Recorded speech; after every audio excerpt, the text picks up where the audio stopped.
As summer's now drawing to a close, most of the ladder chassis are now thinking how to protect the chassis going into the winter. If you're like me and don't have a compressor or a needle gun or any sort of air tools, you've only got sort of hand tools and the basics, then this is the video for you. Today I'm going to be undersealing the Ford Ranger. I've already done a Lanoguard on the chassis on the Land Rover Defender, but today it's going to be a bit of underseal on the bad bits or the most exposed bits. And then the remaining Lanoguard, what I used on the Land Rover, is about half left. So you normally get about 2 vehicles per Lanoguard, which is really good. I'm obviously going to be brushing the Underseal on with just a paintbrush, basically. I'm not going to be using any sort of specialist tools. You want to be surface prepping, though, as best as you can with hand tools. So I've got a sort of geo hammer, what I'm using. I've got a file, I've got a wire brush as well, and also a normal hammer. And you just want to be hammering just the sort of bubbles or anything like that, and just trying to get as much surface prep or as best as possible, because the better surface prep you are, the better you protect it. Now, a lot of people will say it's a little bit in vain to do the chassis on the outside, which I partly agree with, because obviously the chassis does rot from the inside and there's a lot of sediment and stuff what does sit inside the chassis. And that's just the reality of a ladder chassis, especially a steel construction, and the reality of being in a really salty environment, such as Scotland, such as the north of England. Maybe not so much the south of England, but in parts sometimes maybe yes.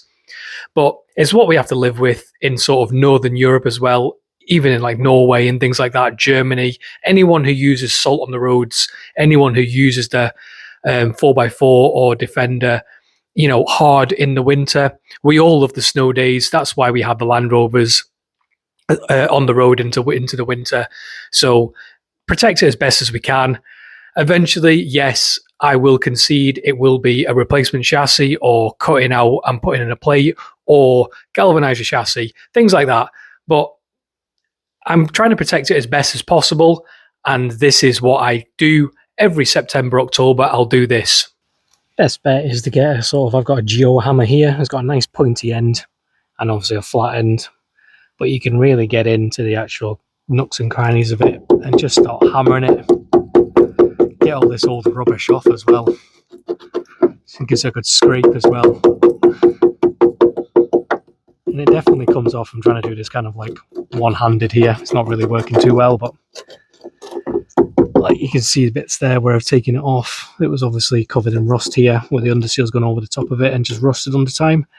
And obviously that is the issue when you don't give it a good surface prep. Like you can't really just coat the original underseal. You have to kind of like get underneath it. And if it gets used hard like this vehicle does in the winter, you really have to get underneath it.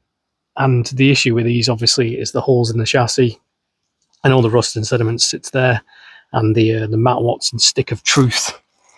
You basically you can actually feel the sediment kind of in there. Try and get a little bit out here. Yeah, it's kind of coming out. You can see it. Bit of rust flake there.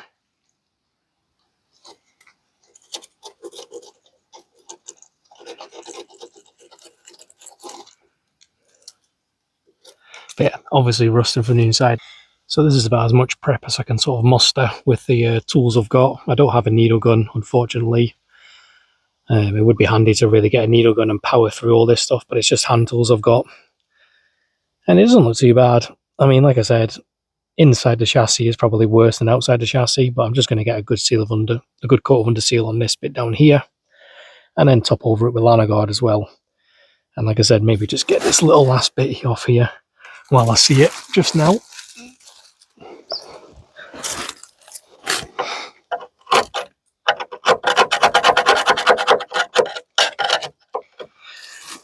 But yeah, you're always going to get bits like that, as long as you don't like coat over the top of stuff like this. This is just like a cross member, so I'm not going to be too fussed about this, but stuff like that, it was basically like that on the whole chassis on the side. All the sort of bubbles and things. And that's about as much as I can manage now, so I'm going to go and get the underseal sorted out. And I've also ran out of tea as well, so that needs to be sorted. Another cup of tea and a nice little kind of Biscoff biscuit, and also bourbon cream quality. Now I've had this Underseal in the sun for a little while, and if I dip the paintbrush in it, it's quite gelatinous as well at the minute. It's a really nice consistency. One word of warning: if you are using it in a confined environment, such as a garage and things like that, I would definitely recommend ventilating it. There's quite a strong smell coming off the Underseal, and the same with the Lanoguard as well. Not as much of a strong smell as the Underseal, but I'm going to be doing it outside, so it's not really an issue.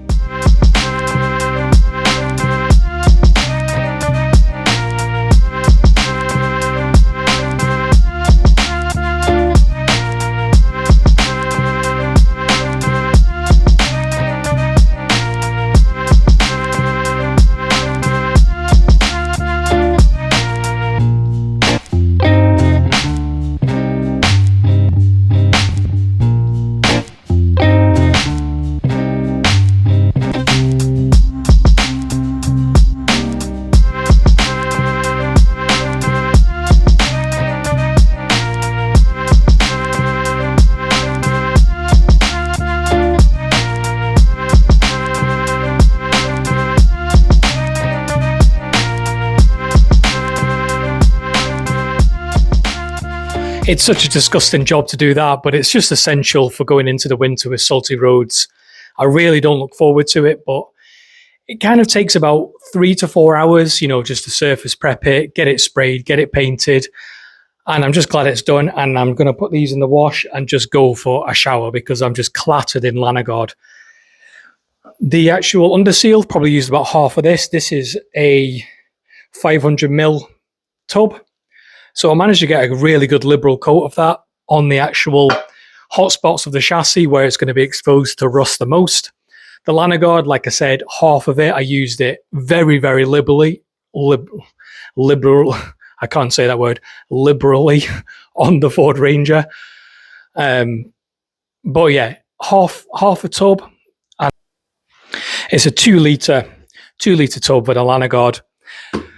And half of it does, a relatively big pickup truck. The other half does a Land Rover 90. You could probably get away with doing a 110 as well. So 1 litre per vehicle. And it works out, excuse me, it works out at quite a good price.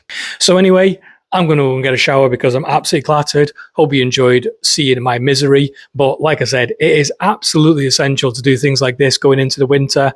Fair enough, yes, you can inject it.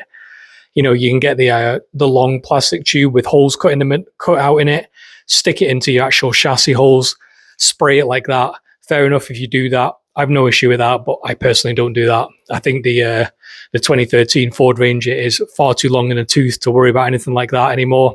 The Land Rover 90, yeah, you could do it. But anyway, I'll see you for the next one. And hopefully it'll be less messy on the next one because this is disgusting.